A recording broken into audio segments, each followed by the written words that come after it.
Hello and welcome back to That Aged Well. And this week I'm joined by Jack Bowsher, who has recently published Thunder and Meiktila, 1945, and we are of course going to talk about the Burma Campaign in 1944 this week. And Burma is genuinely a quite an overlooked campaign in the Second World War, as the historians say, it's kind of the forgotten campaign of the Second World War. So how did you come across this story? I forgot to, of course, hold up the book here just before we start. So, and you were just so kind to send me a copy of this book, and I really enjoyed it. And yeah, but like I was saying, sorry about that, I just had to do that. But how did you come across this Thunder Run campaign in Burma of 1944? Tell us about how you came across this story.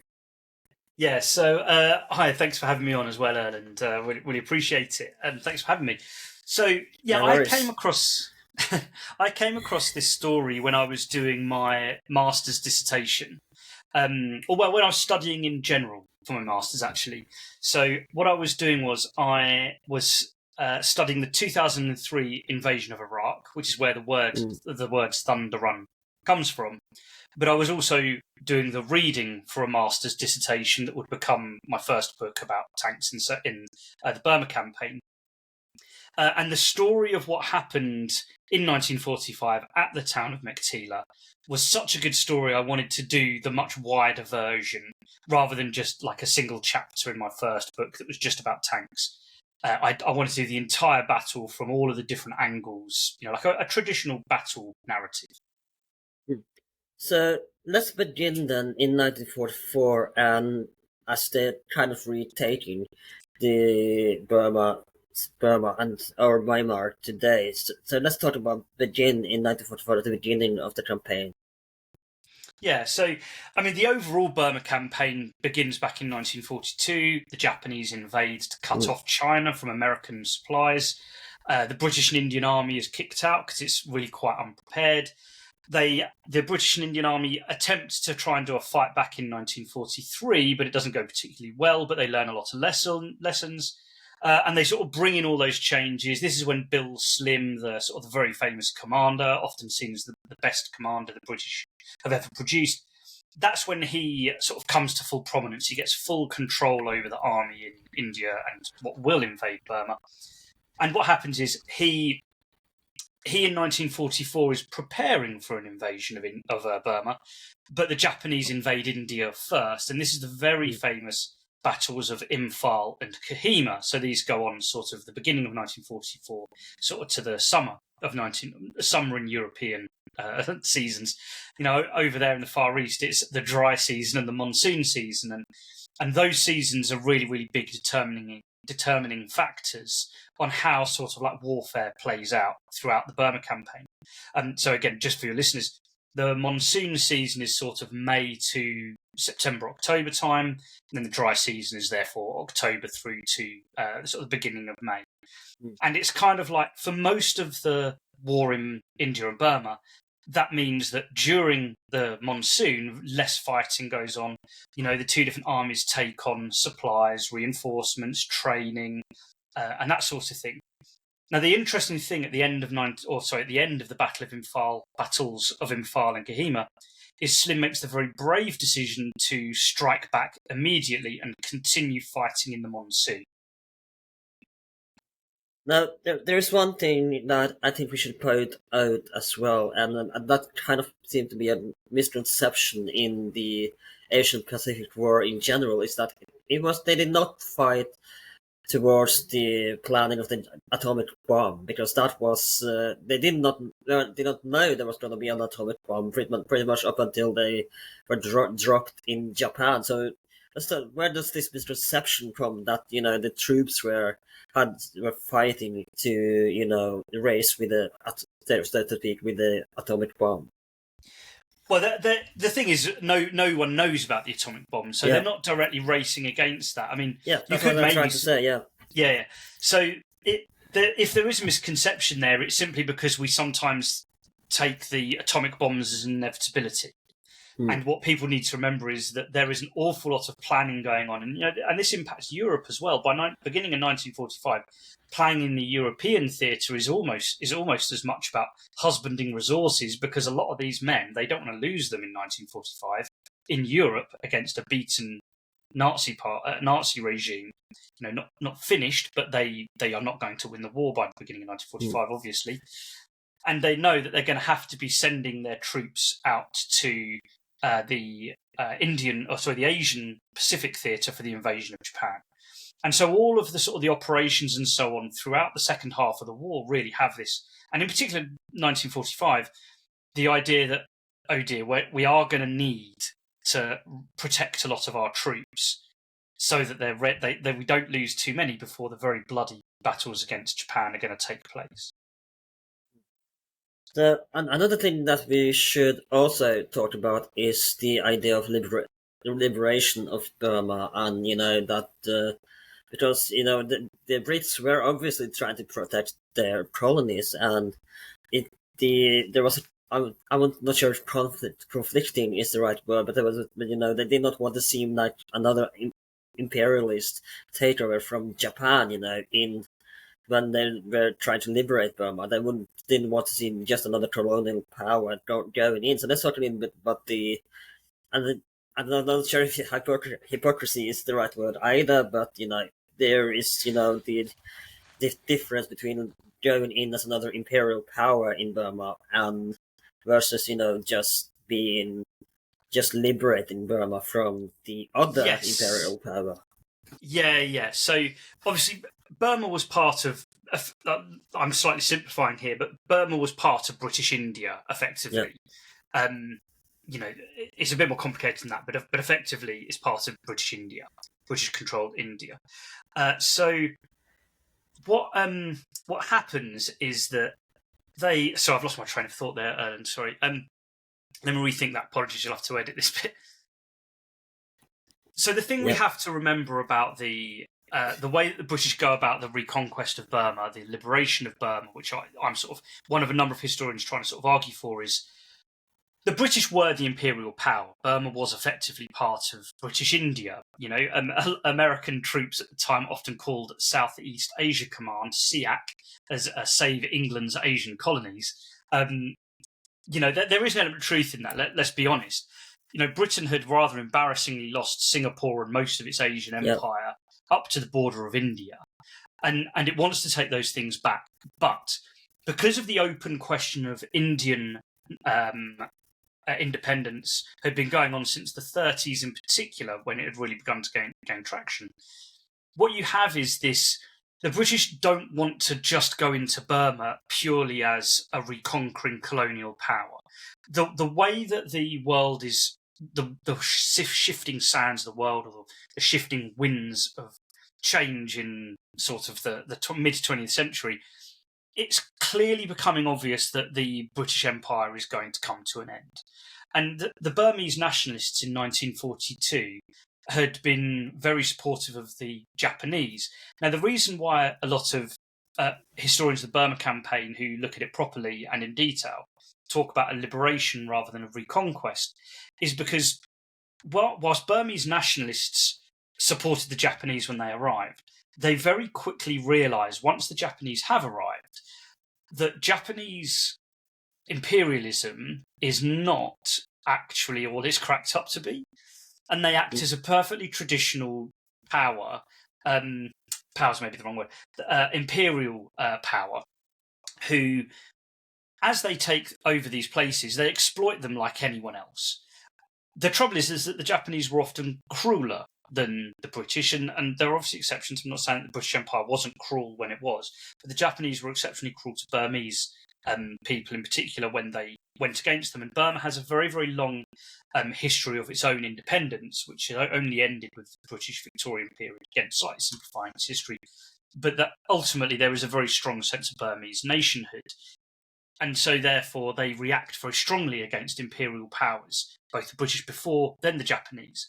What this means is, in 1945, when the operations that I'm writing about in the book, they then are absolutely geared towards, well, we don't like the Japanese anymore. At least the British look like they accept the argument of independence, certainly of a country like India, whose independence is not guaranteed at this point. I'm not saying it's inevitable, but it seems likely. And so therefore the Burmese are effectively, they change side, and they literally change sides in April 1945.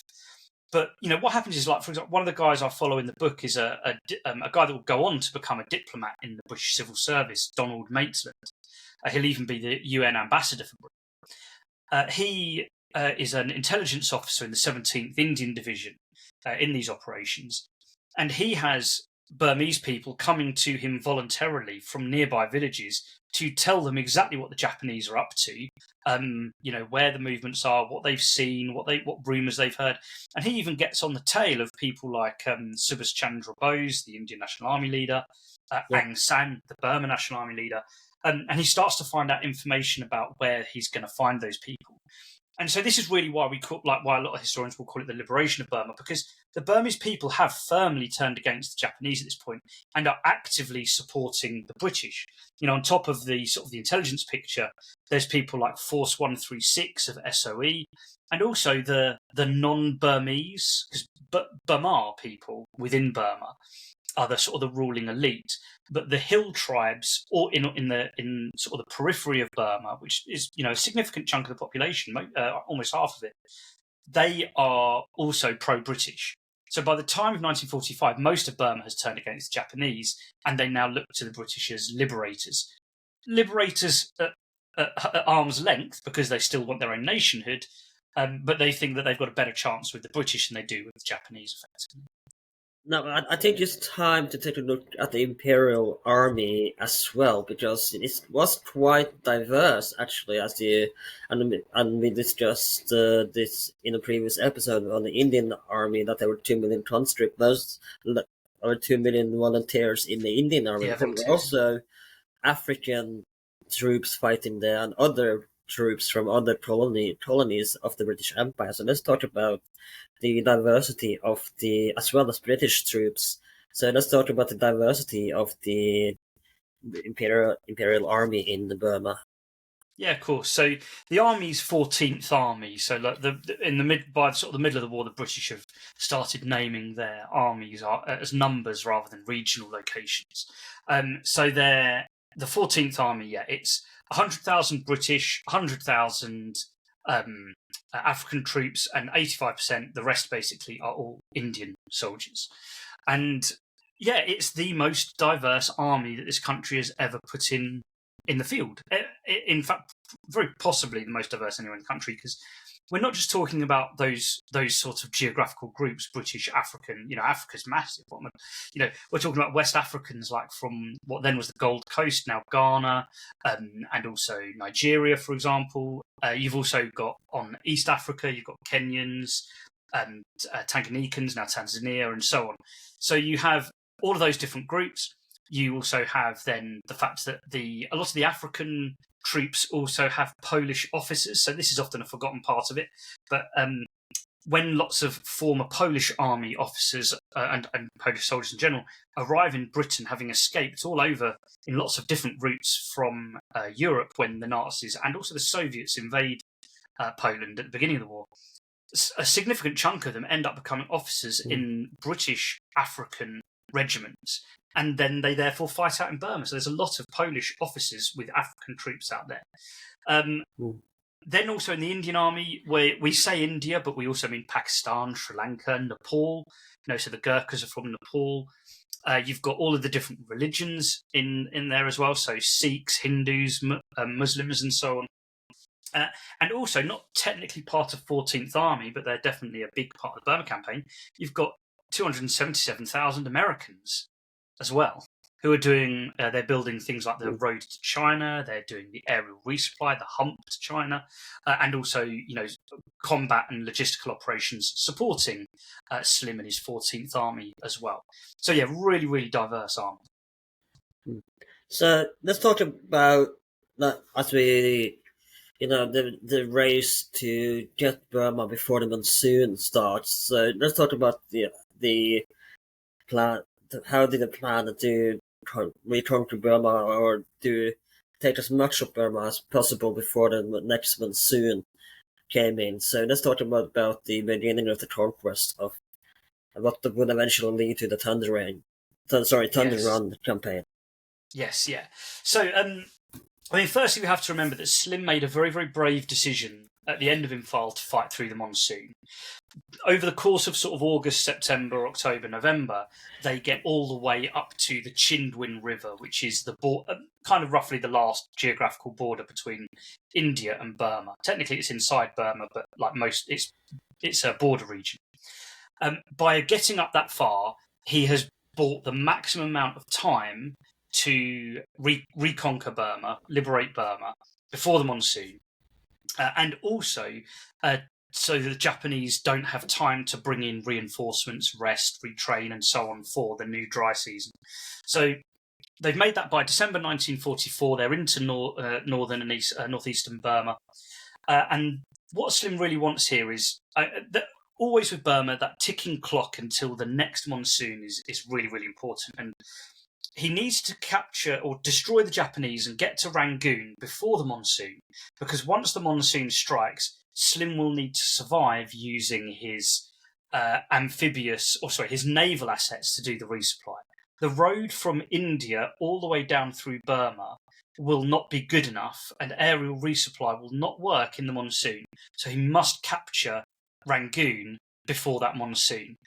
Now, this had been the plan for a long time, but as early as the middle of 1942, London in particular want to use the Navy to do an amphibious invasion of Burma and capture Rangoon immediately because it's near the coast. It's just up an estuary. And the trouble is that because of the European theatre, the Battle of the Atlantic, and also the Pacific Island campaign, there are not the naval assets to do this. And so Slim gets permission to do the overland invasion, despite the risk of, if he doesn't recapture it in one go before the monsoon, he may end up having to pull back halfway across Burma, get back behind the Chindwin just so that he has a defensible barrier, but he can withdraw troops from the front line, because he will not be able to feed or equip them, and their sickness rates will increase massively in the monsoon.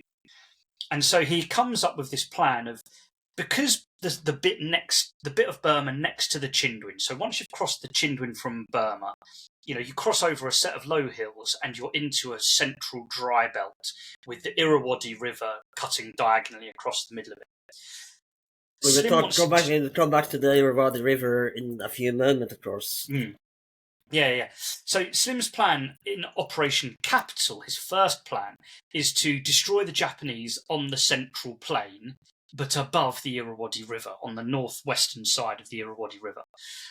Now, he wants to destroy them because it's a big central dry belt. It's practically desert. And Slim is going to use his tanks, mobile artillery, mechanized infantry in grand, decisive mobile sweeps to destroy the Japanese, so that when he does go to Rangoon, Rangoon is on the far side of some thick jungle and some mountains as well. He wants to destroy the Japanese, so the advance to Rangoon will be easy, and he's already destroyed the Japanese in an area that's to his advantage, that central dry belt. Now, what Slim gets wrong about this estimation is that the new Japanese commander, who's replaced the previous guy who had messed up the battle at Imphal and Kohima, he's been fired. Kimura takes over, and Kimura has had something of a European military education. He spent time in the 1920s, 1930s in Europe. He's been to things like the Weimar government's staff colleges and so on. He understands the European way of war in a way that a lot of previous Japanese commanders who'd cut their teeth in China, he understands Europe in a better way. So Kimura kind of sees what's coming. He doesn't want to fight a big battle with an army on a plain with his back to the river, especially the Irrawady, which is, at its widest point in the monsoon, it's 6 miles wide. In the dry season, by the time we're talking about it's the dry season, it's more like a mile wide in the central bit of Burma. So he realised, and it's got lots of shifting sands, which are difficult, therefore, if you're making a crossing. And so he makes the perfectly right decision, really, to withdraw behind the Irrawady River, and therefore Slim has not got his decisive battle, and now is facing, at the end of a 400-mile logistical road, which is very, very tenuous, very difficult terrain, 2 mountain ranges, and a river to cross. He's now got to do an amphibious assault on, a river that is 3 times wider than the Rhine. And we think obviously the Rhine crossing was a difficult crossing. The sort of the big barrier to, even the Romans saw the Rhine as this huge barrier. He's got to cross something 3 times wider, and he absolutely does not have the logistical support that, the British and American troops crossing the Rhine had. He's not got any of those amphibious Buffalo LVT things. He's not going to be able to bring up landing craft, that sort of thing, because they're all in Europe or the Pacific. He doesn't have them. So a lot of the crossing is going to be improvised. So how does it do? How is he able to do crossing? Because, as I said, it's quite a complicated crossing the Irrawady River, even if it's not as low as you said. So how do they move tanks and equipment, and you can't just walk and drive across the river? So let's talk about actually cross the logistics and how he got across it in the end, because it does succeed in it. And there was also, I believe, a fear of meeting Japanese troops on the other side of the river as well. So, one thing we should probably mention here is that is Operation Extended Capital, because the crossing of the Irrawady is tied very much to that. So Extended Capital is not improvised, that's a bit far, but the readapted version of Operation Capital beforehand.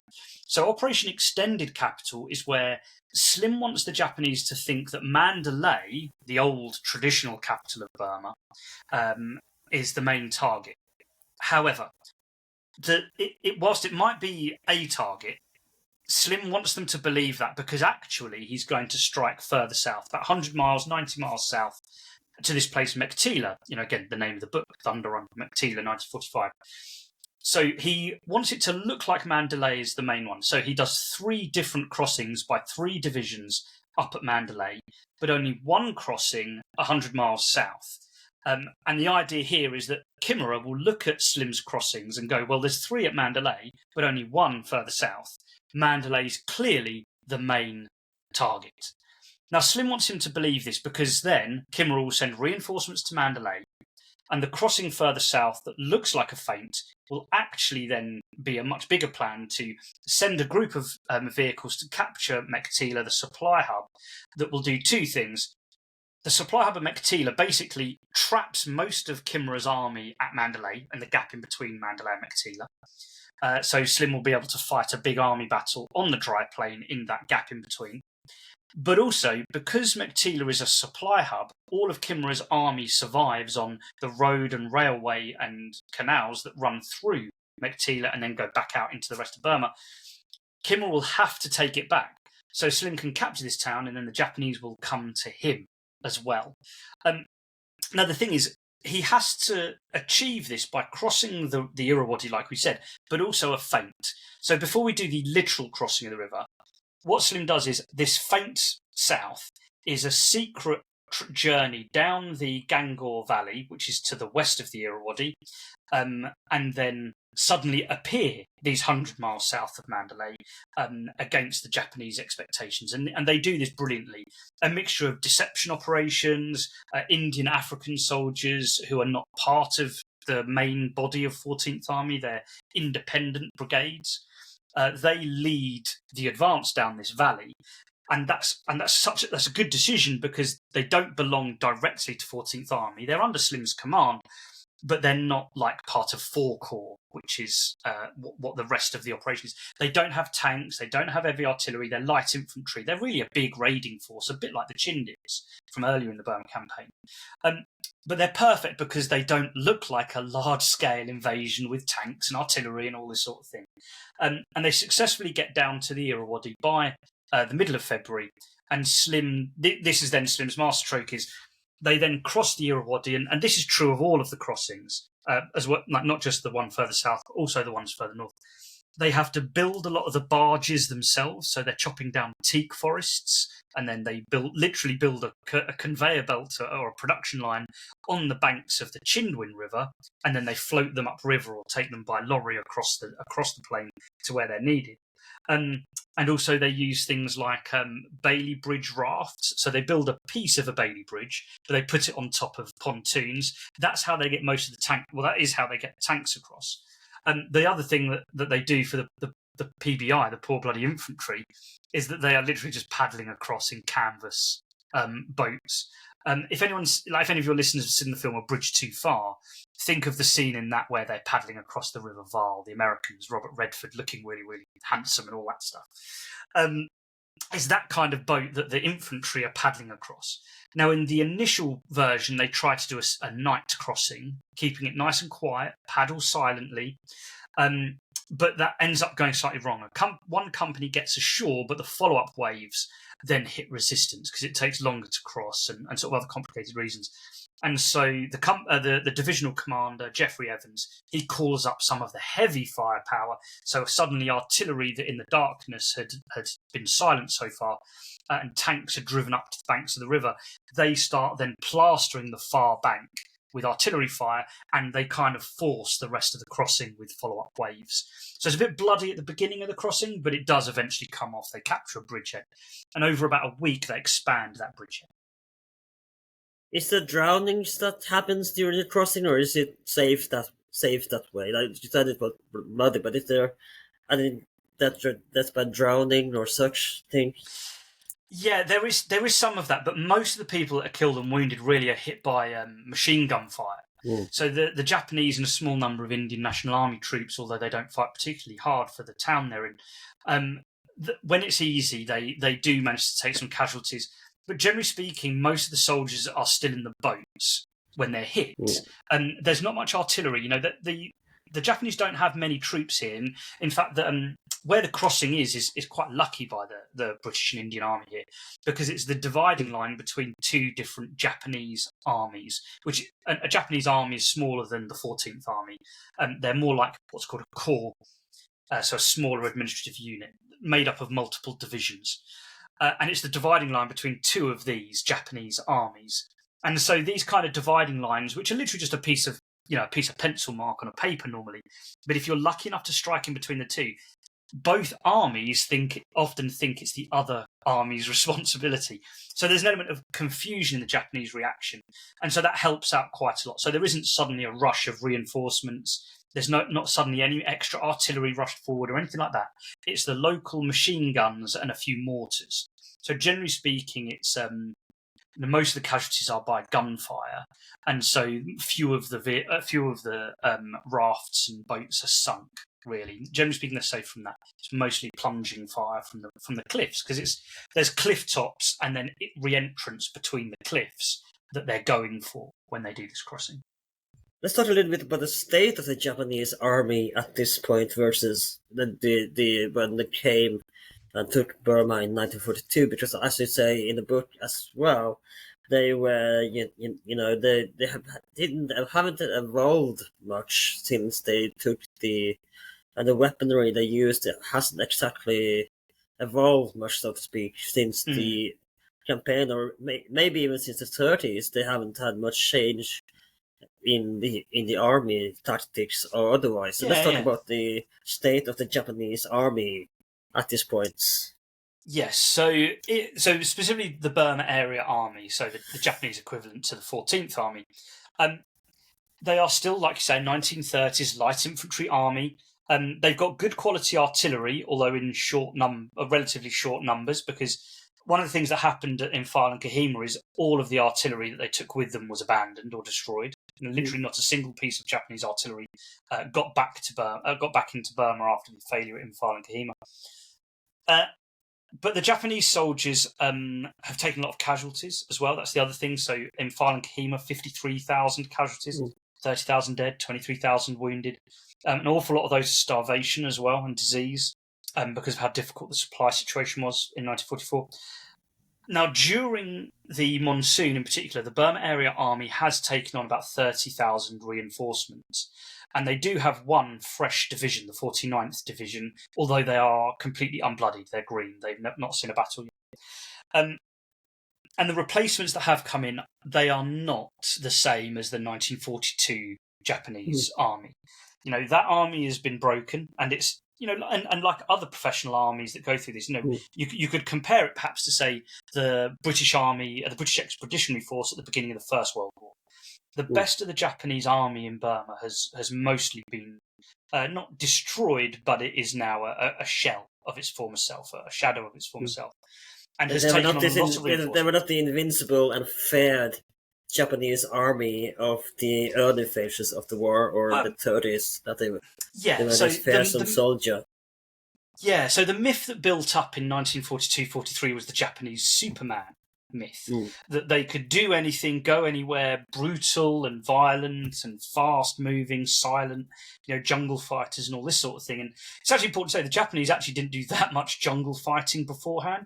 It was just that generally, being a light infantry army, they were well suited to jungle fighting in the way that the mechanised British and Indian army wasn't. And sort of one of the big things that Slim had done over 1943 was to make the 14th Army capable of fighting in a jungle environment, but without completely removing the mechanised elements completely, hence the use of tanks throughout the war and things like that, and vehicle logistics, aerial logistics, and so on. He doesn't completely get rid of those things. Whereas the Japanese never move on from that 1930s light infantry nature. They also, like I say, have lost all those soldiers. They're not the same quality of soldiers that they were. But it is important to say their brutal training, the adherence to Bushido, and their officers are effectively an extension of the will of the emperor and so on, that brings the incredibly vicious and dedicated fighting soldier that the Japanese soldier is in general, coupled with their good quality infantry and so on, good quality artillery as well, means that they're not an informidable opponent in 1945. They're just not what they once were. There are some officers who had fought in 1942-43 who did say that they aren't sure they would have been as successful in 1945 had they been fighting the cream of the Japanese from 42-43. And so we should slightly remember that.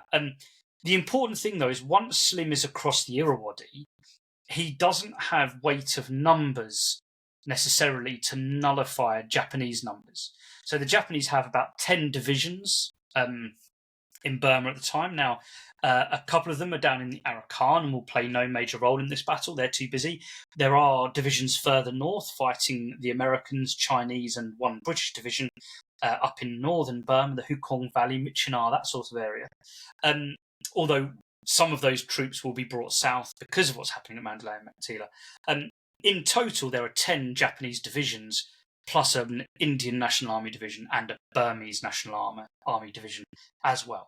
So Slim is outnumbered once he crosses the Irrawady overall, and in particular the area around Meiktila and Mandalay, because it's the decisive front. If that front breaks, the troops in Arakan and the troops in northern Burma will be cut off either way. They will be screwed effectively if the central front collapses. And obviously Slim is quite specifically trying to collapse that front with what happens in 1945. Now, I want to talk a little bit about some of the people in your story as well, because they are one of the more equally as fascinating as and make the story as a whole. So, and one of them is Nunley, who I want to talk about at the start. So let's begin talking about Nunley for a few minutes. Mm-hmm. Yeah, of course. So John Nunley is a fascinating character. He is an officer in the King's African Rifles, the 36th Tanganyikan. So all of his troops are now what would be Tanzanian. He has a very fatherly relationship with his batman. Batman is like a very old-fashioned thing. You don't really get it these days. A bit like a PA in the modern sense. So whilst an officer in the British Army was dealing with the decisions of being an officer in charge of soldiers, the batman is the one that sets up his tent, boils up water for him, makes sure he can get himself cleaned and shaved and things like that. Because tropical guidelines in both Africa and in the Burma campaign are very, very strict on what an officer is supposed to do. So they often employ a local person to be that person. And when Nunnally's unit gets sent to Burma, his batman, a guy called oh Christ, I forgot his name. Tomasi? Can you Tomasi? Yes, sorry. Do you mind to say this? That's fine. Yeah. So he employs Tomasi Katinya to be his batman, and he's the one that then does all this work for him. But Tomasi then joins, actually formally joins the British Army. He enlists, because technically he was an external contractor working for Nunnally before that point, and he now enlists formally in the British Army as the African Rifles are part of, whereas the Indian Army is slightly separate, controlled by Britain, but still a slightly separate legal entity, administrative entity. He joins the King's African Rifle formally, and so he therefore goes to Burma. But at this point, he's only 18, and Nunnally really wants to look after him. He's been working with him since he was 16 years old. He had written permission from his father and his tribal chief to come and find work with the British Army, and he has a real sense of responsibility, and so he kind of protects Tomasi. He doesn't let him go on any patrols or anything like that. His job is back at the base, essentially, which might be a camp in the jungle, but it's still base in inverted commas. He keeps him away from the sort of fighting as much as he can. So what happened to Nunnally? Because Tomasi, of course, after Tomasi's, because I'm sorry if I'm jumping ahead, but Tomasi, of course, ends up in a tragic death that Nunnally feels partially responsible for. So what happened to him after Tomasi's death? Because it doesn't quite, from my remembrance, recover from Tomasi's death either. It has an impact on him. And can we perhaps edit that, not ask that question, because I'd like readers to come across that naturally. Really, of course. Sorry, because I've sort of left it with he's looking after him, and I'd like to perhaps leave it at that with Nunnally. Sorry, mate. So now the next person is, of course, David Tennant Punch, as I want to talk about, because or no relation to the actor David Tennant, I assume. No. So let's talk about his role in the war as well. Yeah, so Punch Cowan's he's brilliant. One of the things, and I was talking, I was at the VJ Day event recently, so the Victorian Japan Day, and I basically spent the day tagging along with Mark Slim, so Bill Slim's grandson. He very kindly allowed me to sort of spend the day with him. And one of the things that we talked about was the fact that Slim is very, very blessed in this campaign by having excellent divisional commanders, and Cowan is one of, if not the strongest of those. So he takes over in 1942 when the previous commander is sacked because he blows up a bridge, leaving half his men on the wrong side of it. And he fights all the way through that. So he's the most experienced divisional commander at fighting the Japanese in the British and Indian Army. And so he's been very aggressive throughout his time. He's not a timid commander. He doesn't suffer fools either. He's very strong-willed in that sense. People rightly admit it, not rightly, but willingly admitted he could be a pain to work with on the basis that he knew what he wanted and he was going to get it. But that drive is often what makes a good divisional commander when you're in that senior a position. And when he sort of takes over, Slim wants him to be the commander of this particular operation because of that experience, his aggression, the fact he will drive through his point even when it's difficult. And like I said, he's not the only brilliant commander in Slim's army. He's the right guy at the right moment, though, for this particular operation. So after Imphal, because they fight very creditably in Imphal, very well in fact, his troops are rested and mechanised for then the Thunder Run, the Battle of Meiktila, and so on, so they can keep up with tanks. Because, we sort of hinted earlier, obviously Slim has remoulded the army to be a jungle warfare outfit with elements of mechanisation. For 1945, this big dry plain, he's re-mechanising the entire force. And the 17th Indian Division have to go through that first, really. They're the first unit to be re-mechanised fully, like a division in Europe would be, or the North African desert would be. Sorry, you broke up a little bit, or I think. Do you want me to repeat any of that? No, I think you broke up. It's fine. I'm not sure if you broke up or not. But no, I think it's time. Another person, actually, before we go into Battle of Meiktila, is Jack Stroll, who was a pilot in the Burma campaign. So he's also another fascinating character. So that I would love to speak a little bit about as well. Yeah, of course. So he is an air observation squadron pilot. Now, what that means is, whilst he is a pilot, he is not part of the Royal Air Force. He's not a traditional pilot. He's part of the Royal Artillery. And what he's doing, he's flying a little light aircraft. It's a Taylorcraft Auster. And he's flying over the battlefield, barely doing 120 miles an hour a lot of the time. So really, really slow. And he is spotting targets and calling in artillery. And he's doing this at the crossing of the Irrawady. He does it at Meiktila itself later. And he's based at Meiktila. And it's fascinating because it shows you how important the Japanese realised. Lots of Japanese soldiers, when interviewed after the war, talked about how it was a thing of great pride if they could bring them down. What's really the other thing that's really fascinating, there are only 15 of these in the whole of the Burma campaign, of these pilots, because they only have 5 of them, of these planes and their pilots, with each call, which is crazy when you think about it, just how few there were, but how big a deal it was to the Japanese to shoot one of them down, which they never manage. They damage a few and they wound a few pilots, but they never bring any down and destroy them and knock them out permanently. Because if one of them is damaged and goes back, it's replaced, in a few hours by the next flight, that sort of thing. So, really, really fascinating story.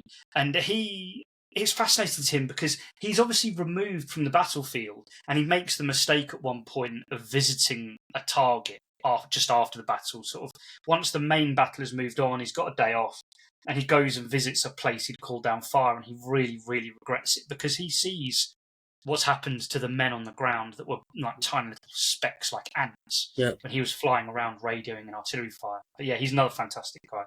And he's interesting as well because there's very little about him because he wrote a very, very thorough memoir that's in the Imperial War Museum, unpublished.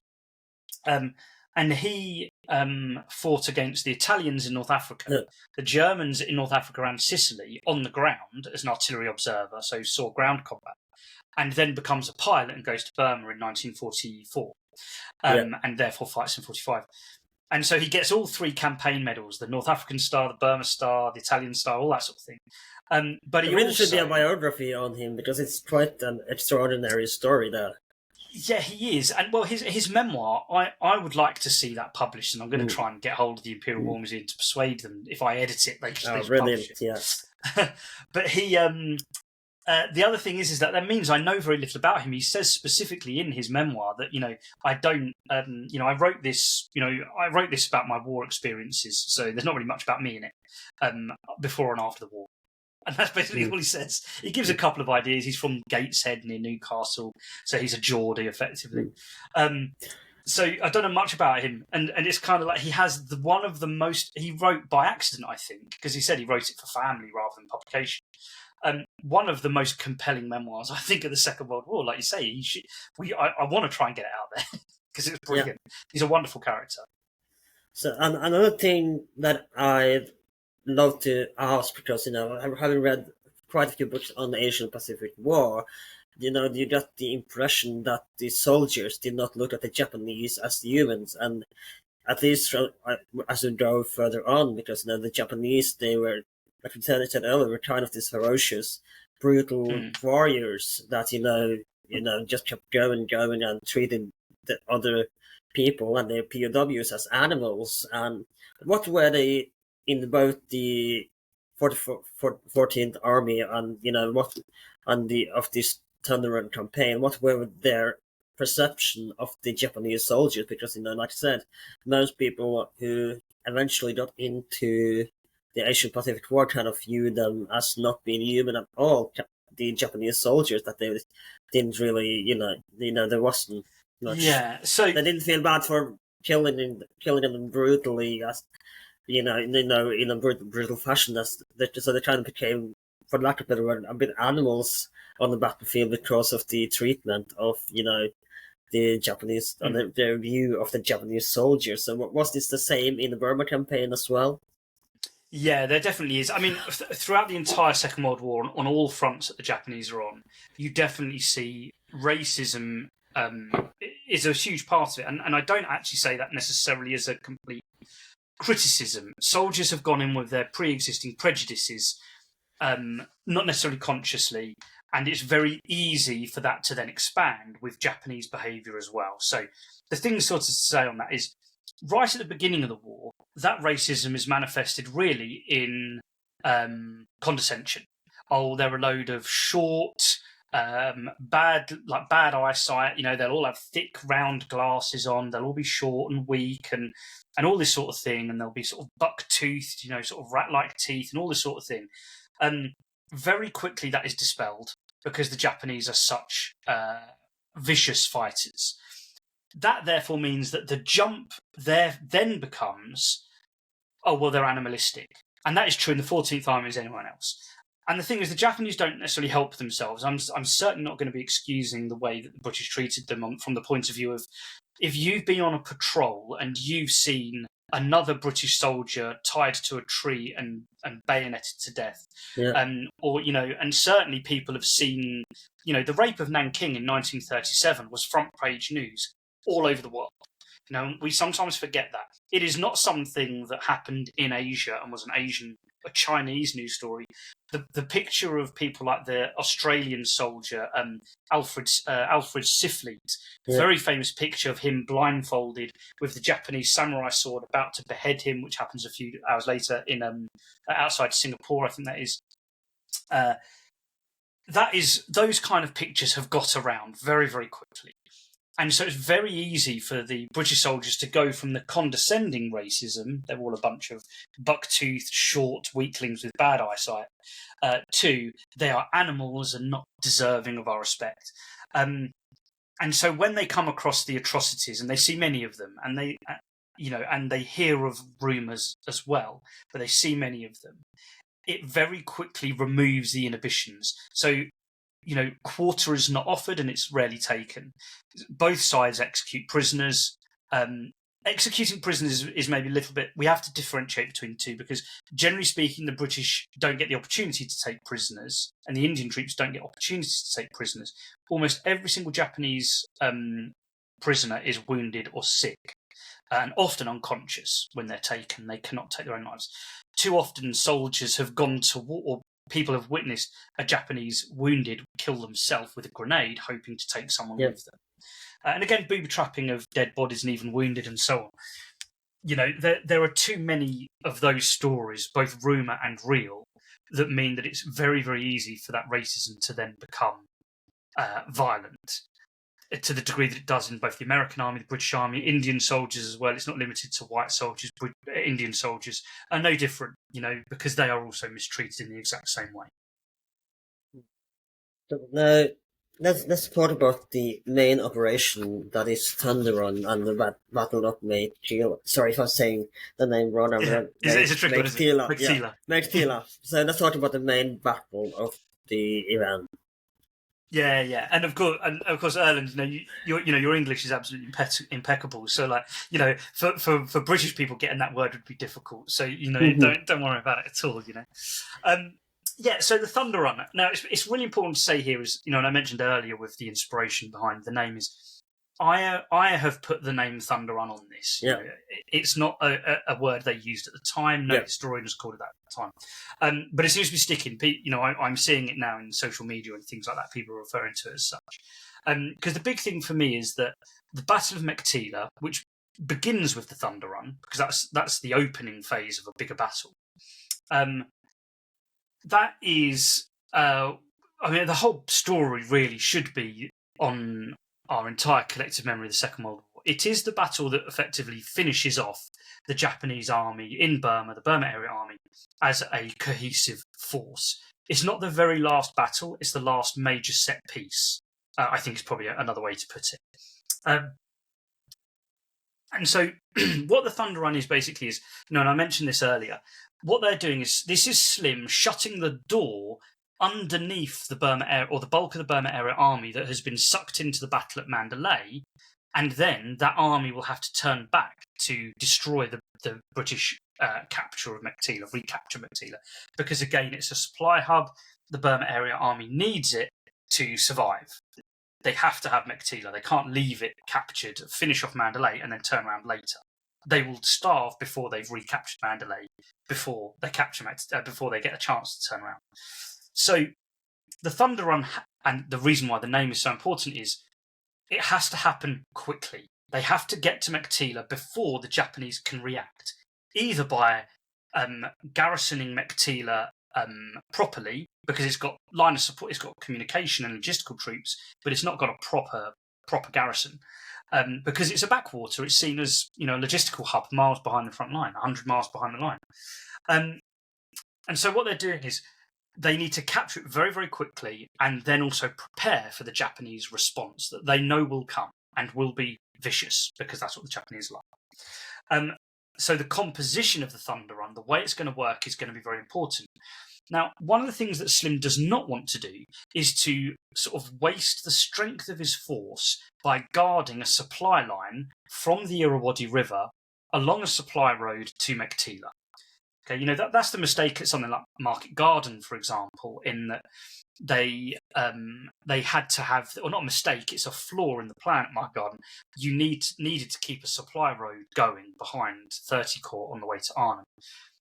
Slim does not want to have anything like that. He wants the entirety of the force to be available for combat operations rather than leaving them scattered along a line of communication. And so the Thunder Run leaves on the 21st of February 1945, and it charges across the desert plain towards Meiktila, and it does not leave any of the road behind. It's like a little island of about 3,000 vehicles moving across the desert, and each day has a small but important supply drop by parachute by Dakotas at wherever they've set up for the night. And after about 4 days, they capture an airfield, which they planned to capture. This was planned. They also fly in, by landing the planes, an entire brigade of infantry on top, which had been left behind. And sorry for interrupting you, but isn't this where Jack Straw will fly in as well, and almost doesn't make it with the plane as it tried to land on the airstrip, or am I thinking of another one here?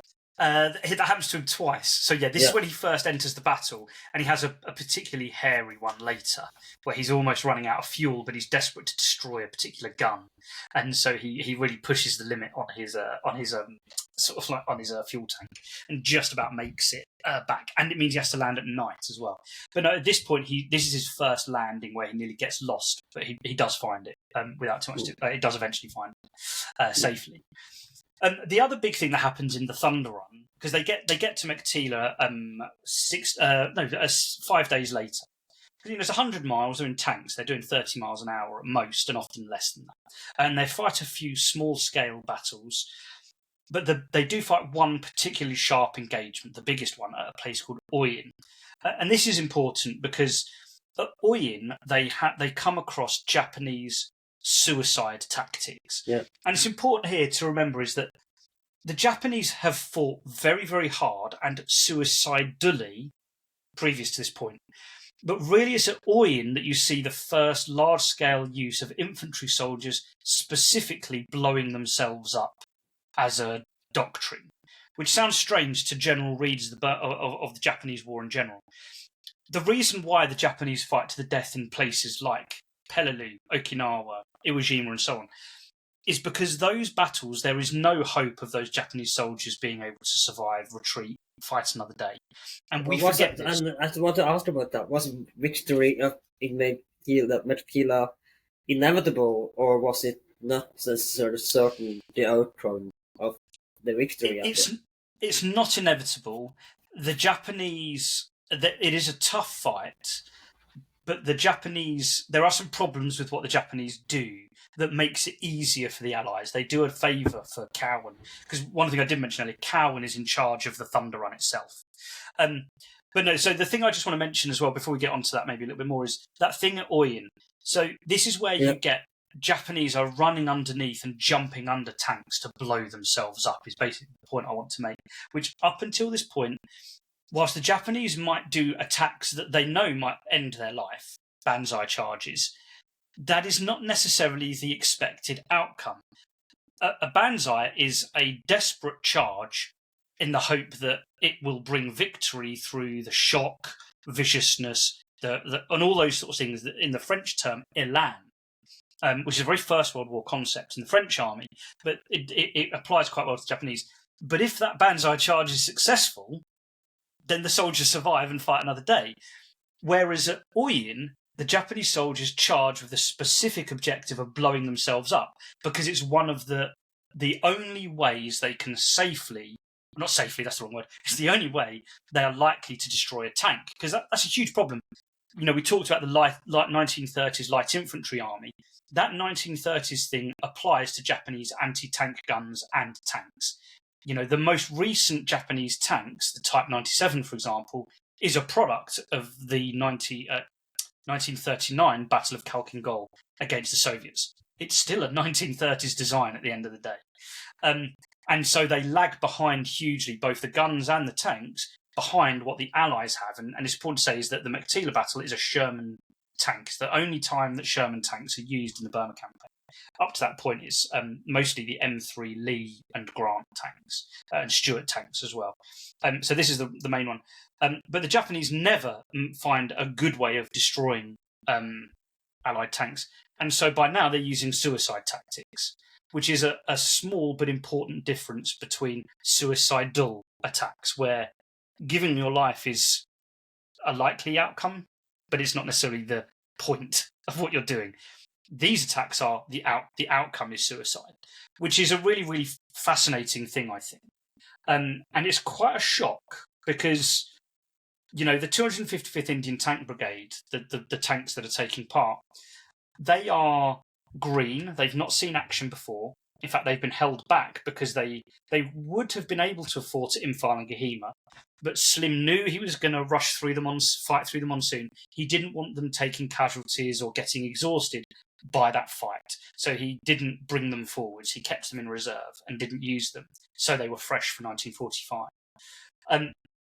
But it is a shock, therefore, when they see not just the general viciousness of Japanese soldiers, but just how suicidal they've become, which is an escalation on what they had been taught to expect from suicidal attacks. Now, I don't remember if this had happened before or if it happened after, so do forgive me if I jump a little bit back and forth, but I remember that there was an Indian company that, you know, came across Japanese soldiers who wanted to surrender, but then they accidentally they do fire upon the soldier, and then they end up slaughtering the entire Japanese guard. Yeah, so that's with John Randall and the 7th and 10th Baluch right at the end. So that's after the Battle of Meiktila on the way to we can go back to that then. Yeah, okay. Do you want to do something about the battle itself? Let's go to the Battle of Meiktila. I'm sure that people have been waiting for at this point. yeah, we've danced around it a little bit. So the Thunder Run gets to the outskirts of Meiktila about a mile away on the 27th, and they're on higher ground overlooking it. And they see things like the golden and white pagodas, the two lakes that sort of separate Meiktila, because Meiktila is an interesting town in that there's two sort of fairly dry, boggy lakes, but lakes nonetheless, with a causeway that connect sort of a western suburby type area, but sort of industrial as well, and the main part of town, which is on the eastern side. So what the plan is, Cowan's plan is, he sends the tanks all the way round to the eastern side, and they attack it from the east. Another brigade attacks it from the west, and so that the other side of the lakes of the main town, and another brigade attacks it from the north. The lakes kind of box it in to the south, so you only need to attack it from the north and the east and the west on the far side of the lakes, really. And so they encircle it from those sides. And this is what's often not realised about some battles of the Burma Campaign, and especially in 1945. You know, our image of the Burma Campaign, generally speaking, is jungles, dripping monsoons, you know, battalion and platoon-sized, down to platoon-sized actions, that sort of thing. Now we're talking about whole brigades charging in big manoeuvre battles, encircling towns and cities, and then destroying them in street-to-street fighting on a desert plain. This is very, very different from the cliche that we have, that would look like an American Vietnam film, is what the cliche of a Burma campaign battle would look like. But it's very, very different. Meiktila is a town that is semi-industrial. It's because it's where roads and railways all come in and meet and then fan back out. It's got quite a lot of things like a railway station, marshalling yards. It's got like warehouses for the supplies coming through, and they're full of ammunition, extra weapons, and a lot of the soldiers talk about how the Japanese had an unusual amount of automatic weapons than normal. They face a lot of Japanese light machine guns, more than they would expected normally. And what they do is they have to then. The other thing as well is that whilst the edges of the town are sort of like bamboo huts and thatched roofs, bashers they're called, and sort of traditional Burmese villages with lots of trees for shade, the town itself is like kind of European colonial, or it's sort of concrete with tin roofs and that sort of thing, as well as the sort of the semi-industrial buildings, and also things like it's got a prison, it's got a hospital, it's mechanical warehouses and mechanics workshops and that sort of thing, as well as sort of European colonial villas, and especially by the lakeside, that sort of thing. So this is not the kind of the huts that you would expect to see. This is a really serious town that they're getting into. And so the battle reflects that. It is house to house, room to room. It is bitter and grim. The Japanese are doing things like... sorry to interrupt you again, but to do a comparison, it's kind of the Arnhem of the Burma campaign in a way. I mean, in a manner of speaking, because they're also relying on aerial parachute drops throughout this period and so on. The difference is between Arnhem and this battle is there is no hope for, or there's no intention for it to be relieved. These guys are going to fight it out until the Japanese break, which is why it's a bigger force. It's a division and a tank brigade, and they capture and part of this battle is they capture an airfield so they can keep resupplying. And as they're going room to room, hand to hand, like for example the Paras at Arnhem, the Japanese are using things like the basements as bunkers, so the tanks are having to like shell into the basement of these places. The heat is intense as well. We're talking 40 degrees Celsius a lot of the time, and again it's a desert, so it's very dry, very dusty, and added to that is brick dust, concrete dust, etc. and so on. Really, really unpleasant to fight in. Soldiers getting it up their nose, in their eyes, in their lungs, and so on. Really, really horrible. And obviously hand to hand at times as well. And a good example of that would be one of the 2 Victoria Crosses that are awarded during this initial battle to capture the town. So there's a Naik Fazaldin. Naik means corporal in the Indian Army parlance, and he is stabbed by a Japanese officer through his chest to the point that the tip of the sword comes out of Fazaldin's back.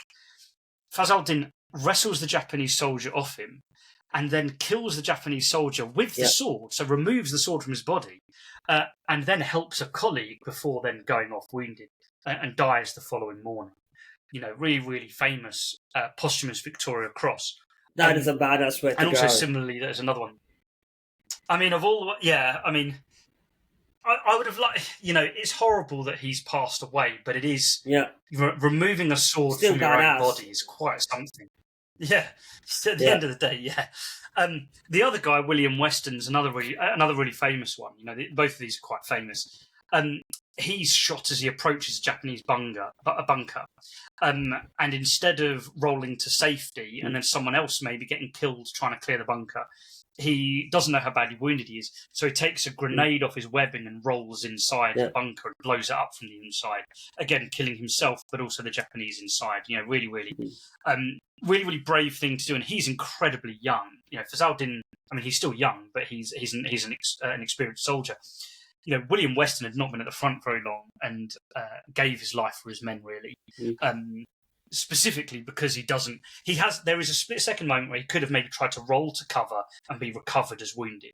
but he doesn't take that option. He rolls inside and kills himself with a grenade to save his own men.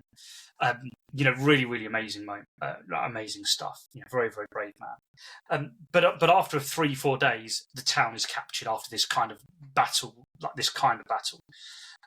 But then, obviously, the decisive moment of the battle really follows, because most of the fighting there has been against logistics troops, walking wounded dragged out of the hospital, and a couple of infantry battalions. But they're outnumbered. There's only a couple of thousand of them against a division and a tank brigade.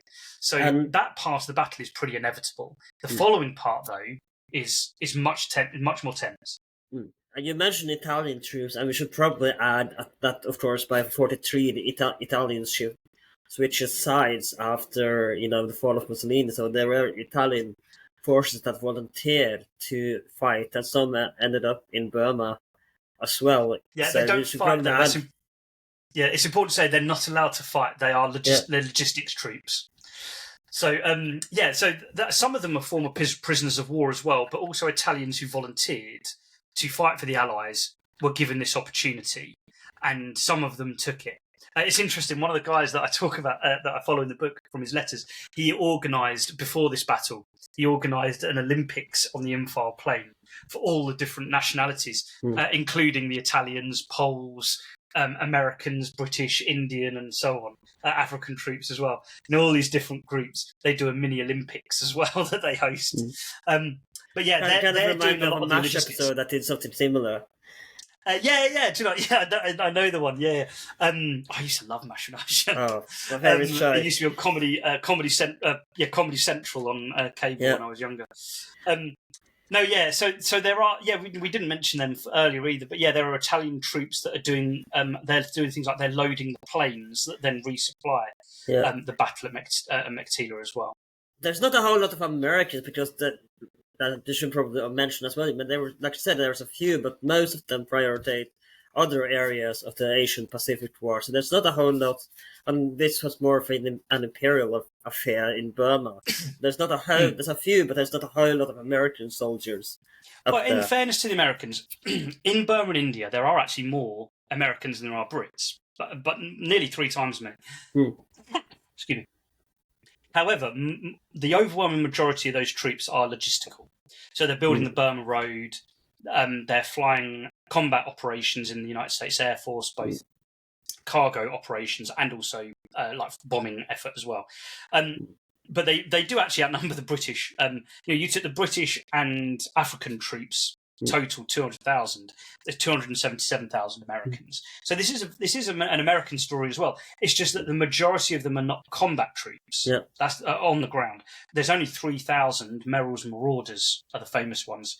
They're the only ones that fight on the ground in Burma, up in the far north with the Chinese as well. There are fewer Americans than compared to like the Pacific, obviously. What was the experienced racism among the imperial troops, and was there like segregated areas in the Burma campaign as well, where what was it like with the was there a whole lot of racism, or did they have a certain respect for one another among the diverse troops that were there? Yeah. So it's not as bad as the American segregationism. It's not. However, that doesn't mean that there isn't what they called at the time the colour bar. So there are, for example, carriages on trains that are for white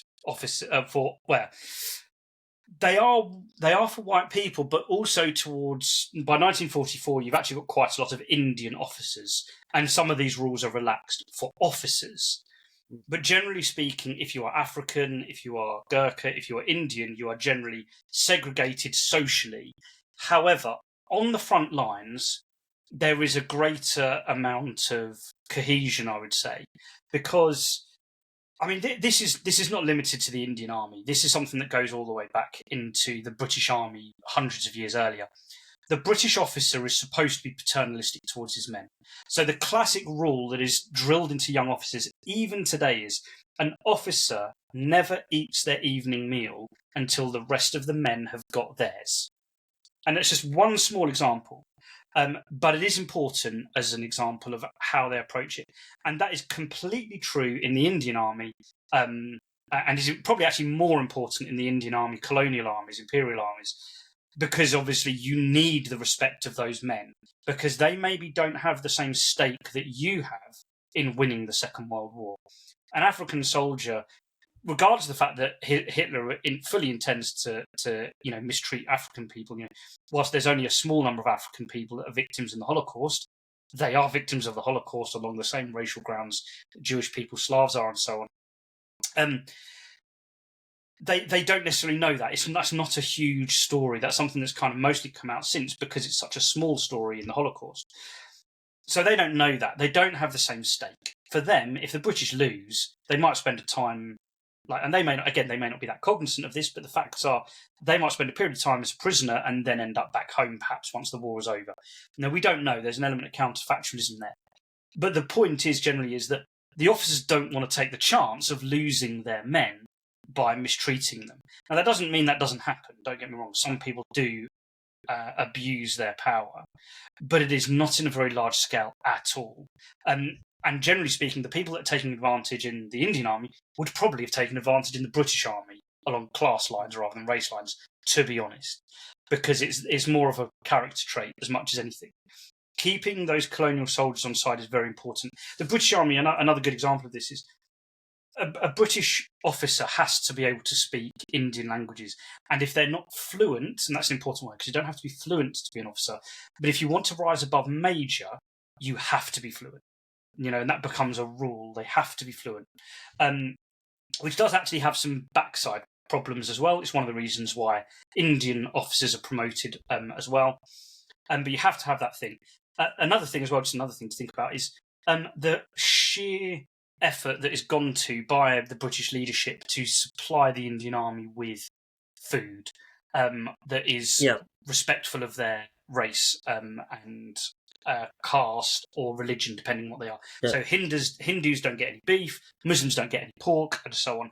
And that's a lesson really from the Indian Mutiny Rebellion in 1856, 57, 58. They don't want a repeat of that. So, but what's very interesting is in my research, I did find a couple of examples where this is an audio file that I don't remember again.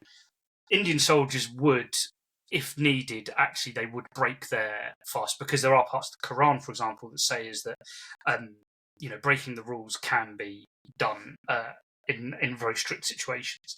But it was rare. It was very rare that they did that. But some soldiers did admit that they did do that. They would eat pork, for example, if that was the only thing they could get. Generally speaking, they got what they needed. I think one other thing as well, because there's a really, really bad myth around this, in that Indian soldiers were just there for the paycheck, and they were that was not true. Poor. Yeah, exactly. You've had Rob Lyman on before, haven't you? They know about the rape of Nanking we mentioned earlier. They know that British imperialism is on the way out, not a foregone conclusion, but it's certainly going in the right direction. They want it to through the 1930s. They want it, and most Indians want it faster. There is also a very large group of middle-class Indian people that don't want to lose their place in society if the British just disappear overnight either. Now, if the British just decide, you know what, there's too much trouble, we'll get out. They want to protect their investments as Indian business people as well, and they have an important voice in not taking part in things like the Quit India movement in 1942. And so a lot of Indian soldiers, they are volunteers because they're not professionals, because that professional army is too small. They are soldiers that have joined up because they want to defeat fascism in all its forms, whether that's Germany in the African theatre or in Europe, or obviously much more pertinently to them, they don't want to swap British colonialism on its way out for Japanese colonialism that's on its way in, if you see what I mean. And so all of those things sort of come together to mean that 14th Army, and again, this is a really big message of sort of the Slim family, is 14th Army is a team and it fights as one. And that's why it's so successful. So let's talk about the aftermath of, the next class, by the way. But let's talk about the aftermath of the Meiktila campaign, and of course the story I mentioned. What I'm going to, should we do because we've only really done the capture of Meiktila. Yeah. We need to do the march is probably more important. Yeah, of course. So the actual defense or the siege of Meiktila, I think we should probably talk about.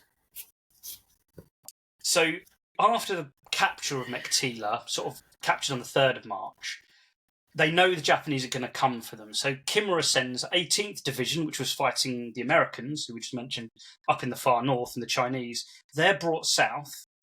Initially, they were going to fight at Mandalay, but they're diverted to Meiktila. But also the 49th Division, which was the Green Division I mentioned, that was in the south of Burma at Rangoon in reserve. And they are sent up to Meiktila as well.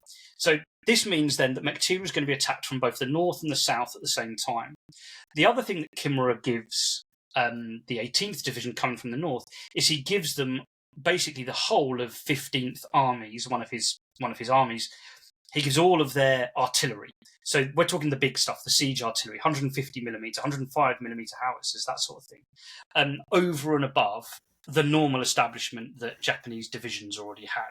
So they bring a large artillery force called Naganuma Force, and they sort of squirrel themselves away in the sort of the hills and gullies of some broken ground north of Meiktila.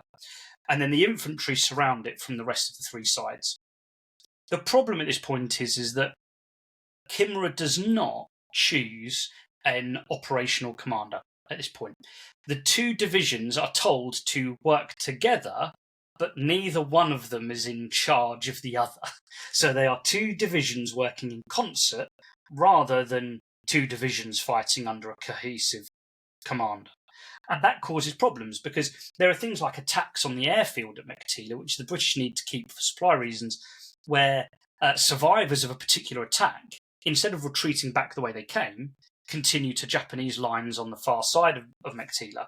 And the Japanese don't even realise that they're there. They think that there might be an attack coming, and they prepare for the Japanese arrival for these troops coming towards them, and realise that they're Japanese and they had no idea they were even going to be there. So they're not communicating properly.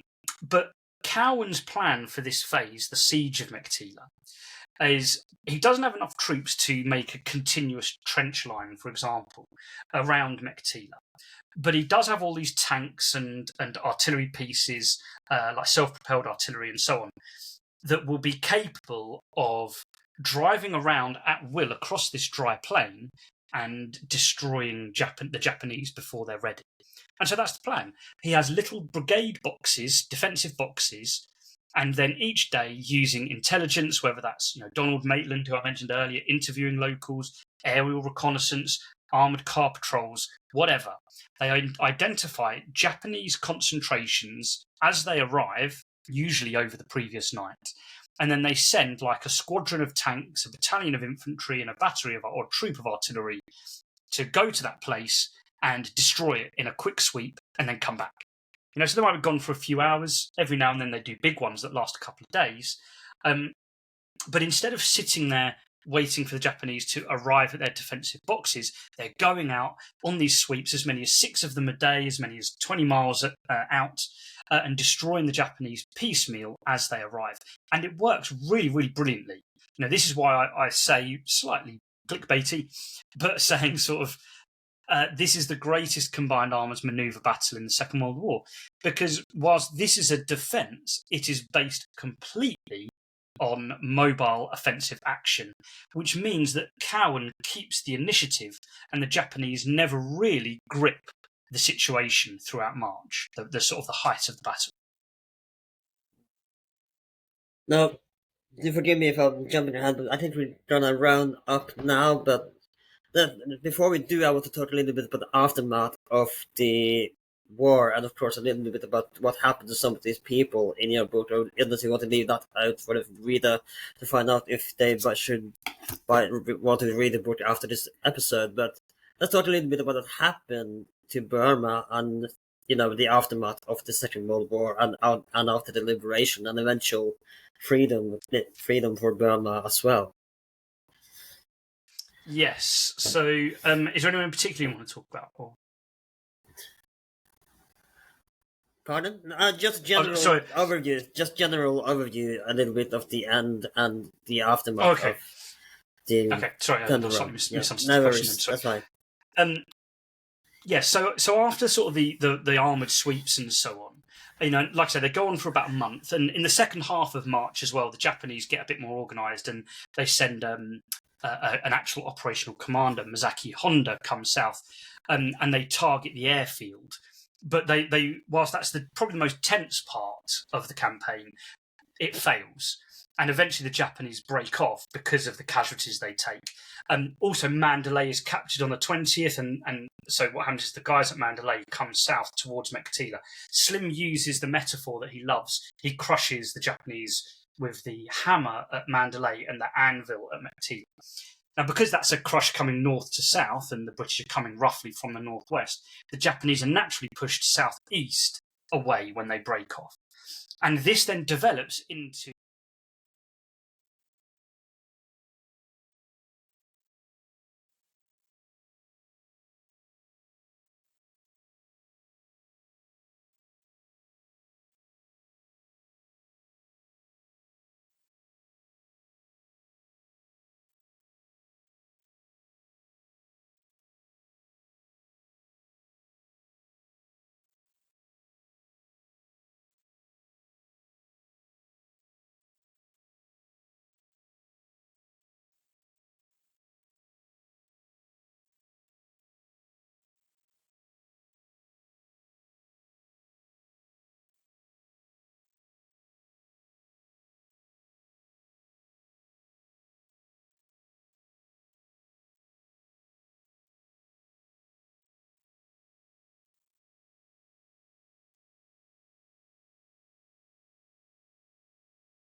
So,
You also have the story that when Germany surrendered in May, that they were so busy campaigning that they didn't really have time to celebrate, because of course the Japanese would not surrender until the bomb dropped in Hiroshima in August. So you have I don't remember which one it was. I think it was Punch, they were working on a bridge, I think, and they just said just at 5, and that's all they could really do for, to celebrate the victory, and they got half a pint of beer so for it.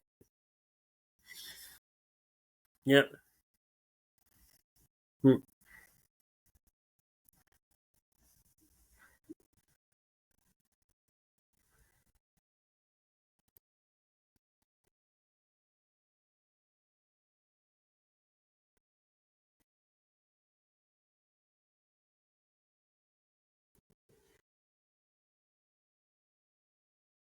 Yeah. Yeah.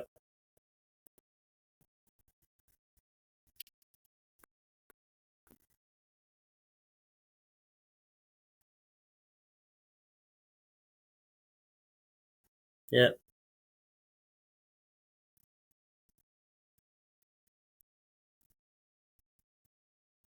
Yeah.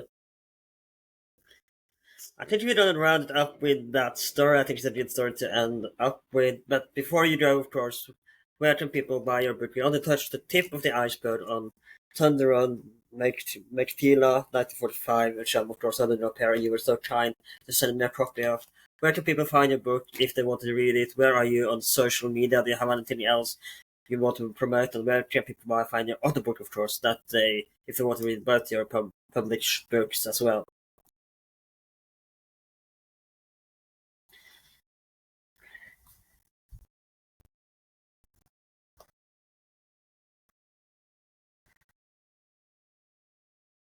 Hmm.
Thank you again so much for coming on the podcast. It's been a great pleasure to have you on this podcast this week. This has been about that aged well.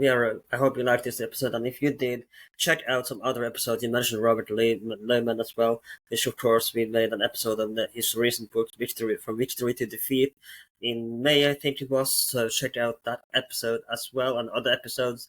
We should definitely have something you like here if you like history. We cover anything from ancient Rome to modern history, and of course Second World War as well, like this episode. We are available on social media under that H12 on both Twitter, Blue Sky, and Instagram.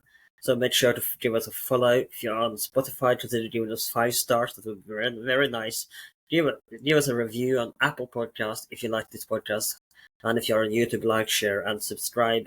And give us a comment if there are other aspects of the Asian Pacific War that you want me to cover. I know I haven't done too much on this side of the war, but I definitely want to do more episodes on the Asian Pacific front because it's really fascinating and such a brutal part of the second, kind of forgotten part of the Second World War in general, which people tend to favor for obvious, at least in Europe, the European side of wars. This is definitely something I want to cover more of in the future. This has been my That Aged Well. My name is Alan, and I'll see you next time.